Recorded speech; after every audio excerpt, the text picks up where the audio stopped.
بهترین انسان، افضلترین انسان کی است؟ بهترین کس کیه؟ همه در فکر می‌غلطن، همه مقصد تشویش میشه و کی روشه که این سوالی عجیبه جواب سوالی با مردم انتظار میشوند که کی بهترین باشه. الحمد لله رب العالمين والصلاة والسلام على أشرف الأنبياء والمرسلين وعلى آله وأصحابه أجمعين. اما بعد السلام علیکم و رحمت الله و برکاته. خداوند مهربان خیر رسانه حکمانه و دربارش قبول بگرداند و در این مکان نو خدای مهربان فیض و برکت نصیب و روزی گرداند. پروردگار اهل خاندان و مهمانای عزیزم عمر دراز و تن صحت و توفیق را رفیق الله نصیب و روزی گرداند. برادران عزیز، عبدالله ابن عمر رضی الله عنه از رسول اکرم صلی الله علیه و سلم حدیث را به گوش ما و شما میرسانند. ابن ماجه روایت کرده است و سند صحیح میرسد. این حدیث حضرت میگه پیغمبر صلی الله علیه و سلم را نفر از بهترین انسان ها پرسید. قیل لرسول الله صلی الله علیه و سلم ای الناس افضل. عزیز ولی خیلی آدمای خوب یادآور شده ما و شما را از کردارها و رفتارهای نیک انسانی یادآور شدیم. در این جمع نفر میگه از پیغمبر صلی الله علیه و سلم پرسان شد که ای حبیب خدا بهترین انسان، افضلترین انسان کی است؟ مثلا سوال بسیار سوال جالبه. اگه نمید یک مقصد تو در انسان ششتگی باشه و همون جواب پرسی که مقصد بهترین کس کیه؟ همه در فکر میغلطن، همه مقصد تشویش میشه و کی روشه که این سوالی عجیبه. جواب سوالی با مردم انتظار میشوند که کی بهترین باشه. پیغمبر صلی الله علیه و سلم ببین در جواب این سوال بسیار بسیار سخنهای زیبا گفتن. پیغمبر صلی الله علیه و سلم گفتن بهترین انسان همون نفری هست که دو خصلت داشته باشه، دو چیز داشته باشه.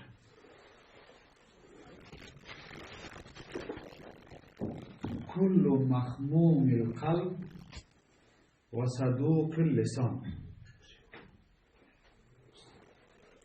پیامبر صلی الله علیه و سلم گفتن کسی که مخموم القلب باشه و صدوق اللسان.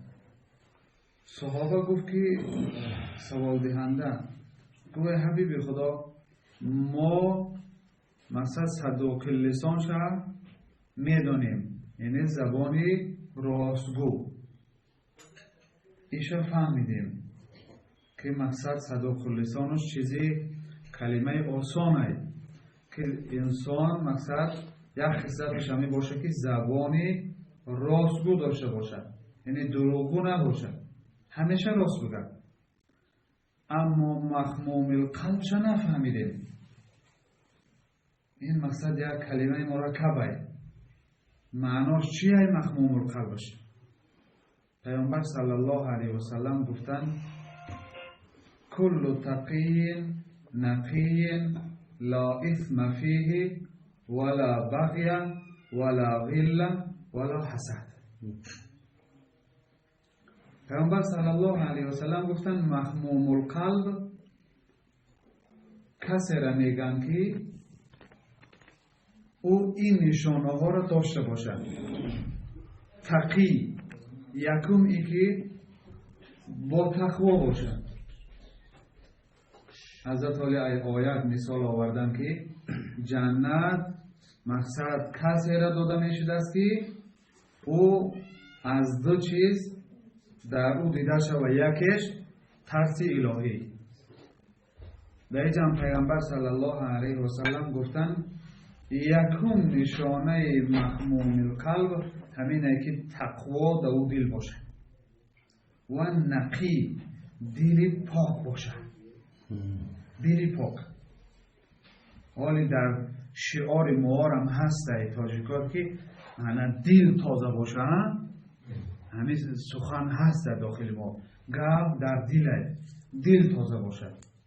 پیغمبر صلی الله علیه و سلم هم همین گفت میگه دلی تازه باشد. اما دلی تازه باز نشانه‌های خودش داره. پیغمبر صلی الله علیه و سلم بعد نشانه‌های دلی تازه را گفتن. دلی تازه کدام دله؟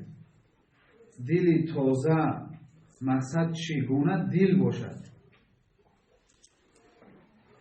پیغمبر صلی الله علیه و سلم گفتن دلی تازه نشانه‌اش اینه که لا اسم فیه، در او دل محبت گناه نباشه، گناه دوست نداره. ولی برادر عزیز هیچ که گناه نمیتونه شدن. ما هممون یک گناه یا خطا میکنیم، لغزش ها داریم، اما این فرق داره از اویی که محبت به گناه باشد. گناه را دوست داشتن این بسیار بسیار حالتی بده. گناه صادر شدن از همه صادر می شود، این دیگه آید مثلا. اما اویی که با گناه را دوست می دارد اینش بسیار مقصد حالتی پستی بوده، سیاهی دل دارد مقصد بیان میکرده. پیغمبر صلی الله علیه و سلم گفت دل شما همون زمان تازه ای که گناه را دوست نمیدارد، گناه بد میبیند. لا اسم فی ولا بغی. خب بغیش برادر عزیز کبر و غرور، در او دل غرور و تکبری نباشد. او آدم مقصد تکبر نباشد. حال حاجی محبوب‌الله را نامگیر کردیم، خدا رحمتش کنه. حال یعنی انسان بسیارش آیت قرآن که الله میگه کلا ان الانسان لیطغی ان رآه استغنا. انسان زمان تکبر و خودخواه میشود که مال زیاد یافت، در پیشش مال بسیار دید تکبر میشود. حاجی محبوب‌الله را خدا رحمت کنه با وجود دارندگیش بسیار خاکسار بود. این طریق آدم کم هست، دارنده بسیار هست اما غرور دارند. پیامبر صلی الله علیه و سلم گفت دل تازه همایی که خب کبر و غرور نداشته باشد. ولا غل. پیامبر صلی الله علیه و سلم گفت دیگر نشانه دل تازه همینه که این آدم دلتنگ نباشد. ما میگیم مرده، بعد میگیم بسیار مرده ناشگریش، موسی بوده، بسیار مرده بوده. پیغمبر صلی الله علیه و سلم گفت دل تازه هیچ از دل تنگ نمیشود، مرده نمیشود، دل تنگ نمیشه. همین نشانه دل تازه. ولا حسد. دیگر پیغمبر صلی الله علیه و سلم گفت این نشانه دل تازه است. مقصد کسی میگه که دل من تازه، اول همین چیزا را مقصد در خودش ببینه، بسنجه که آیا در دل مقصد من میگم تازه تقوای الهی هست، آیا این دل تازه هست، دل تازه کبر نداره، تنگ نیست، بدی و معصیت و گناه دوست نمیداره. ولو حسد. پیغمبر صلی الله علیه و سلم گفتن که حسد نداشته باشه دل. حسد معناش برادر عزیز خب بسیار فهمیشش آسانه. حسد معناش همینه که من وقتی دیدم اکه حاجی طلا مثلا صاحب یک خانه خوب شد، صاحب ماشین خوب شد یا ثروتمند شد، حسد معناش همینه که من در رو به آرزو میکنم که این چیزا ایره دروج یک جای افته، ایره نباید میداشت، ایره باید من میداشتم. ایره میگن حسد. انا معنی حسد همیه. انا در بر حسد مقابل حسد غیبته هست. با مقابل حسد غیبتش درسته. غیبتش همینه که در یک آدم یک نعمت دیدی خرسند میشه و میگوی خدای مهربان مقصد دمارش برکت بده و اگه خدای مهربان همین را من هم بودی اگر من مقصد در روی تو خدمت میکنم. این را میگن غیبته. آرزو کردن یک نعمت در دست. ایش درسته. ایش درسته. ایش غیبته. ایش ثوابه. ایش حتی ثوابه. اما حسدش گناهه که یک نعمت نمیخواهم در یک کس باشه و در خودم باشه.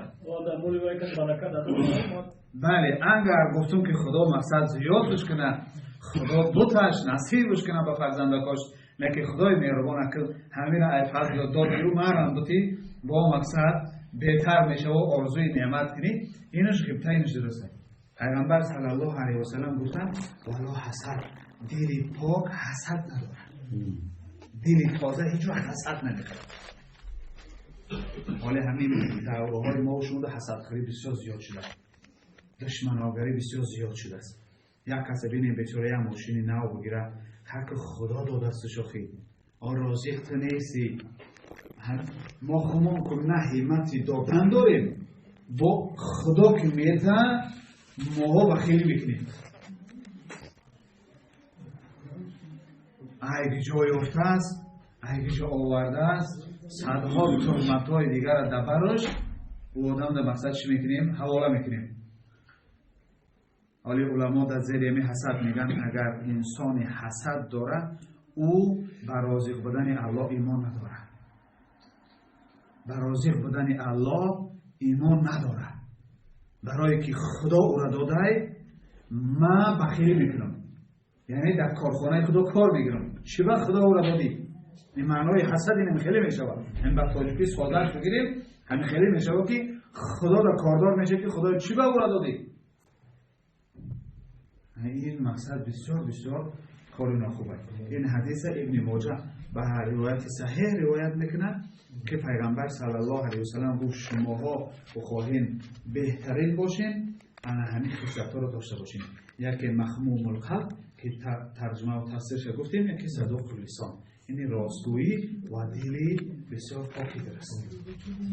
خدای مهربان ما و شما را از این خصلت‌ها نصیب و روزی گردانه و الله مهربان توفیق‌های ما و شما را همیشه توفیقمون بگردانه و خصلت‌های ناخوبی که انسان هم در نزد خدا هم در نزد خلق پس میکنه و به عبرو میکنه، خدا از همه ما و شما دور گردانه و در این خاندان الله مهربان فیض برکت روزی گردانه و برادرایی که در راه دین خدمت کردن و خدمت کرده سالیان بسیار که راجی بلای برادر ما و هر کسی که مثل برادرایی که در دین سهم میگذارن